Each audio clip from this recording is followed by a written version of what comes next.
Dari Kelantan ke negeri Melaka, singgah berehat di Pekan Kuantan. Sudah 65 tahun Malaysia merdeka, hidup aman tiada keperitan. Assalamualaikum dan salam sejahtera. Terima kasih saya ucapkan kepada yang dihormati saudara pengerusi majlis, para hakim yang arif lagi bijaksana, guru-guru, rakan-rakan dan hadirin sekalian. Pada hari ini, saya akan menyampaikan pidato yang bertajuk Keluarga Malaysia, Pemangkin Kesejahteraan. Konsep keluarga Malaysia telah menjadi sebutan apabila ia diperkenalkan oleh Perdana Menteri yang amat berhormat Datuk Seri Ismail Sabri Yaakob, dan ia dianggap sebagai satu simbol kebersamaan yang inklusif dalam menghadapi krisis akibat pandemik COVID-19. Keluarga Malaysia jelas menunjukkan kepentingan institusi keluarga dalam menghadapi situasi yang mencabar. Konsep keluarga Malaysia telah menggariskan 3 teras utama dan 20 pengkayaan nilai yang mendasari kerajaan baharu pimpinan Perdana Menteri Datuk Seri Ismail Sabri Yaakob untuk bekerja secara bersama-sama dalam memulihkan negara daripada masalah dan kesan pandemik COVID-19. Saya ingin memetik kata-kata daripada Hamka. Satu hati lebih baik daripada senyuman, satu jiwa lebih berharga dari sebentuk cincin. Berkaitan dengan kata-kata yang diungkapkan oleh Hamka ini, penyatuan hati dan jiwa sangat penting dan berharga. Begitu juga dalam kita memastikan keluarga Malaysia yang telah dibina sentiasa kekal. Para hadirin sekalian, pada pendapat saya, konsep keluarga Malaysia perlu sentiasa diterapkan dalam setiap lapisan masyarakat, terutamanya bagi golongan muda, kerana golongan muda merupakan aset yang sangat berharga kepada negara. Hal ini dikatakan demikian kerana masa depan negara terletak kepada generasi yang akan datang bagi memastikan keluarga Malaysia yang telah dibina masih menjadi sebuah keluarga yang harmoni. Slogan negara kita, tanggungjawab kita perlu digunakan bagi memastikan setiap individu sedar bahawa tanggungjawab menjaga negara bukan sahaja tanggungjawab mereka yang bergelar polis atau askar. Namun begitu, tanggungjawab menjaga terletak pada bahu setiap individu. Begitulah lumrah bagi sebuah negara yang boleh dilihat sebagai sebuah keluarga.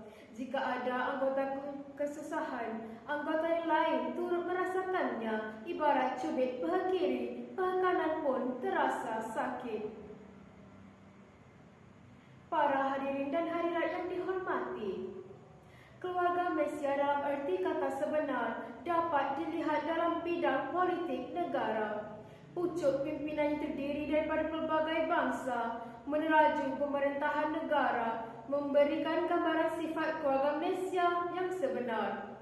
Semua saling membantu untuk membangunkan negara, ibarat sebuah keluarga yang berganding bahu untuk merealisasikan satu impian.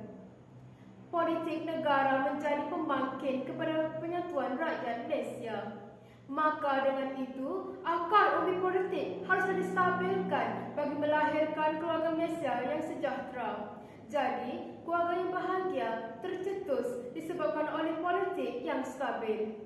Tidak dapat dinafikan juga bahawa politik menjadi tulang belakang kepada negara dalam melahirkan masyarakat yang sejahtera dan harmoni. Hal ini dikatakan demikian kerana melalui politik mampu melahirkan bakal pemimpin yang akan menggerakkan negara menjadi lebih maju. Oleh itu, bakal pemimpin haruslah mengelakkan segala korupsi bagi membentuk sistem politik yang bersih dan sekaligus konsep keluarga Malaysia pemangkin kesejahteraan dapat diterapkan. Seterusnya, dalam aspek sosial dapat dilihat Malaysia merupakan sebuah negara yang mempunyai rakyat berbagai kaum, agama, kebudayaan serta mengamalkan cara hidup yang berbeza. Di tanah Melayu ini ada kaum India, kaum Cina, kaum Melayu dan pelbagai penduduk pribumi yang membentuk satu keluarga yang berbeza identiti. Keluarga Malaysia juga menerapkan nilai kerangkuman, kebersamaan dan kesyukuran dalam konteks sokongan dari segi sebuah kasih sayang yang mentasi etnik dan agama. Justru itu, sihat atau tren global kekeluargaan yang dilihat semakin mengecil dan mementingkan diri sendiri perlu dihindari bagi memastikan keluarga besar Malaysia terus makmur dan utuh. Ibarat sepohon pokok, akar keluarga Malaysia bertunjangkan perlembagaan persekutuan dan rukun negara. Manakala batang dan ranting menjulang kukuh nilai-nilai keluarga Malaysia yang kemudiannya membuahkan hasil seperti daun, bunga dan buah yang subur dan inayatnya memanfaatkan rakyat. Selanjutnya, bersatu teguh, bercerai roboh. Demikianlah pepatah yang sesuai kita ungkapkan berkaitan keluarga. Konsep keluarga Malaysia sesuai dengan tajuk kita, iaitu keluarga Malaysia pembangkit kesejahteraan, iaitu sifat kekeluargaan yang utuh dalam kalangan rakyat Malaysia dapat dilihat dalam bidang ekonomi. Ekonomi merupakan salah satu sebab yang menjadi titik penyatuan bagi setiap kaum. Pelbagai kaum saling bersaing tidak kira di mana latar belakangnya. Pelbagai usaha dan idea telah dirangka bagi memastikan ekonomi negara sentiasa teguh dan mengurangkan jurang kemiskinan dalam kalangan rakyat Malaysia. Contohnya, dasar ekonomi baru. Melalui dasar ini, pembahagian kelompok mengikut sektor ekonomi dapat dihapuskan di mana jurang ekonomi antara kaum berada di bandar dan luar bandar menjadi kecil. Para hadirin dan hadirat yang dimuliakan, sebelum saya mengakhiri pidato ini, saya ingin menyeru kepada semua pihak supaya memainkan peranan masing-masing kerana kita ialah sebuah keluarga, khasnya kepada generasi muda. Saya akhiri pidato ini dengan serangkap pantun. Kilauan bintang tinggi di angkasa, indahnya pandangan tidak dipersia. Hidup sejahtera berbilang bangsa, hubungan erat keluarga Malaysia.